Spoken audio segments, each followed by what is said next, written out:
The subcommittee hearing on Unidentified Anomalous Phenomena, or UAPs, will come to order. Welcome, everyone. Without objection, the Chair may declare a recess at any time. Additionally, without objection, the following members are waived onto the subcommittee for the purpose of participating in today's hearing: Mr. Burchett of Tennessee, Ms. Luna of Florida, Mr. Getz of Florida, Mr. Burleson of Missouri, Mrs. Ocasio-Cortez of New York, and Mr. Ogles of Tennessee. Without objection, so ordered. For today's subcommittee hearing, both the chair and ranking member will have 10 minutes for opening remarks. We may both be giving some of those minutes to other members of our party. I'm now going to recognize myself for 10 minutes. I'm actually going to try to get out of here in about 4, and then we'll give it to some of my friends over here. Good morning and welcome to the most exciting subcommittee in Congress this week, the Subcommittee on National Security, the Border, and Foreign Affairs, for discussion of unidentified anomalous phenomenon. I'd like to thank the brave military pilots and personnel, such as the witnesses on the panel today, for sharing their stories on how they have engaged UAPs, which has brought attention to this matter.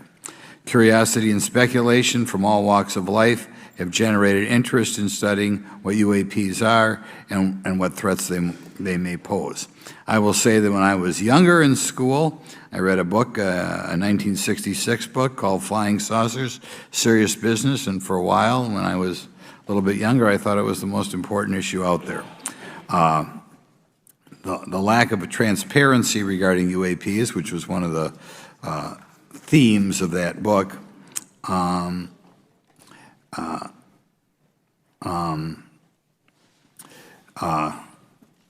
in any event, it's led to interest in studying what UAPs are and what threats they pose. The lack of transparency regarding UAPs has fueled wild speculation and debate for decades, eroding public trust in the very institutions that are meant to serve and protect them, as is evidenced by the large number of people we have here. I also want to point out in 1966, President Gerald Ford claimed to have seen a UFO, and in 1969 in Georgia, Jimmy Carter claimed to have seen a UFO. So this has led Congress to establish entities to examine UAPs. The National Defense Authorization Act of 2022 established the All-Domain Anomaly Resolution Office, or AARO, to conduct or to coordinate efforts across the Department of Defense and other federal agencies to detect, identify, and investigate UAPs. However, AARO's budget remains classified, prohibiting meaningful oversight from Congress.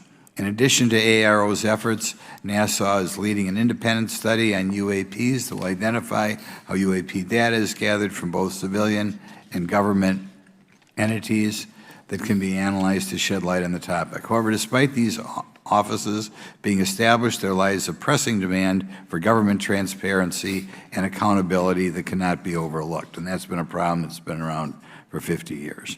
The Biden administration handling of the Chinese spy balloon that violated U.S. airspace is one example how the government is not prepared for these. The Biden administration's description of events has shown that the government continues not to be forthright. Between the Chinese balloon being shot down and 2 UAPs subsequently shot down following the event earlier this year, the U.S. government spent $1.5 million in taxpayer dollars on missiles, yet we have seen little clarity from the Biden administration.